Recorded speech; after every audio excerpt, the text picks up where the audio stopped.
In this video, we're going to look at boldenone through a strictly scientific lens, what it is, how it works in the body, what it's metabolized into, what we actually know about aromatization, and why people perceive that dry, hard look on it. I'm not recommending use. Boldenone is a veterinary anabolic androgenic steroid with no approved medical indication in humans, and the data we have on risks come mostly from animal studies and from broader anabolic steroid research in humans. This is education, not a how-to. What boldenone actually is. So it's an anabolic androgenic steroid structurally very similar to testosterone. Chemically, it is basically testosterone with one extra double bond in the A ring at the 1' position. In the real world, people almost always encounter it as boldenone undeciclinate, often under the trade name Equipoise in veterinary medicine. The undeciclinate part is just the long ester that sits on carbon 17. Once it's injected, that ester is slowly cleaved and the active drug is plain boldenone. So when we talk about how boldenone behaves in the body, what we're really talking about is the behavior of the parent steroid, not the ester. A receptor level overview of how it works. Mechanistically, boldenone is an androgen receptor agonist. It binds to the androgen receptor in androgen responsive tissues like skeletal muscle, bone, and parts of the reproductive system. And that receptor ligand complex then moves into the nucleus and alters gene transcription. Functionally, that can increase protein synthesis, change protein breakdown, and influence things like erythropoiesis, which is why people talk about increased red blood cell production on boldenone. But it's important to understand that it's not a substrate in the sense that it's feeding one enzymatic reaction. It's a signaling molecule that changes transcription programs across many pathways. Like other anabolic androgenic steroids, it also feeds back on the hypothalamic pituitary gonadal axis and suppresses endogenous testosterone production. A metabolism overview of boldenone.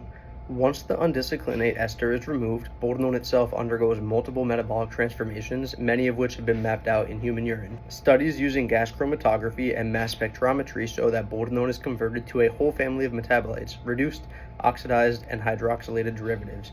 You see things like 5-beta reduced boldenone and various 3-alpha and 17-beta diols, and diones that are structurally related to the parent compound. The key takeaway is boldenone does not simply turn into one other steroid.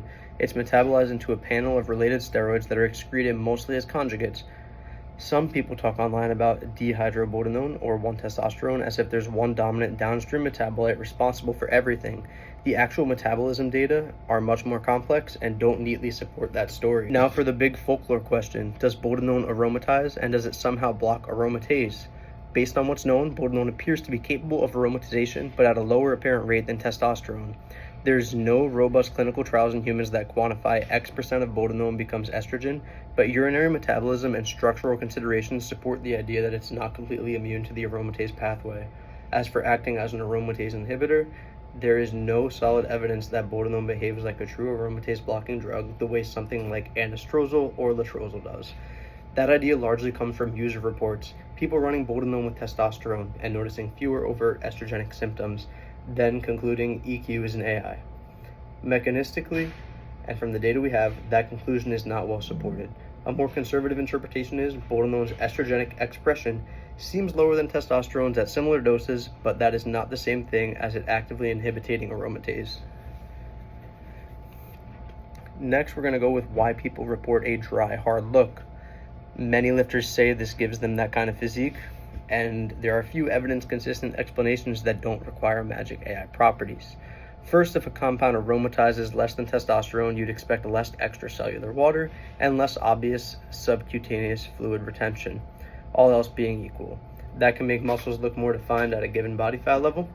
Second, boldenone is still an anabolic androgenic steroid. Like other anabolic androgenic steroids, it can improve nutrient partitioning and muscle fullness when diet and training are locked in.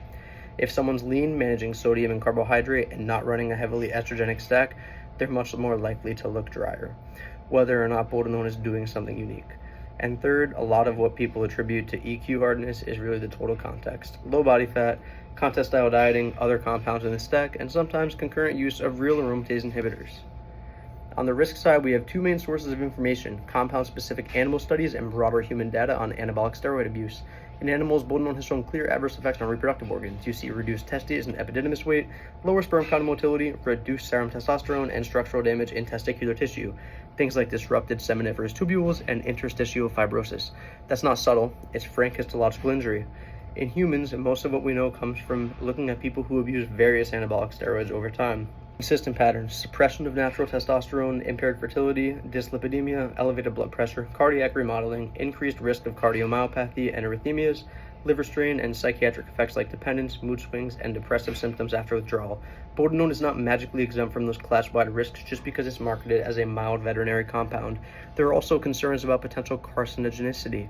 Some organizations classify boldenone as a probable human carcinogen based on available data, which again is the opposite of the safe growth drug image that the internet likes to circulate about this compound. To pull it all together, boldenone is an androgen receptor agonist and veterinary steroid that's metabolized into a range of related metabolites in humans. It likely aromatizes to some degree, but there's no strong evidence showing it to be an aromatase inhibitor, and the dry hardness people talk about is better explained by relatively lower visible water retention plus context, diet, leanness, and stacking than by a proven anti-estrogen effect.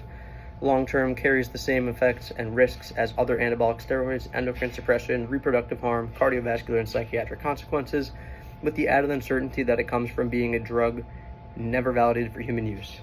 If you're going to talk about boldenone in an educational setting, the highest integrity position is to separate mechanistic plausibility and anecdote from what's actually been shown in controlled studies, and to be as clear as possible that looking good in the mirror is not the same thing as being safe to consume for an organism.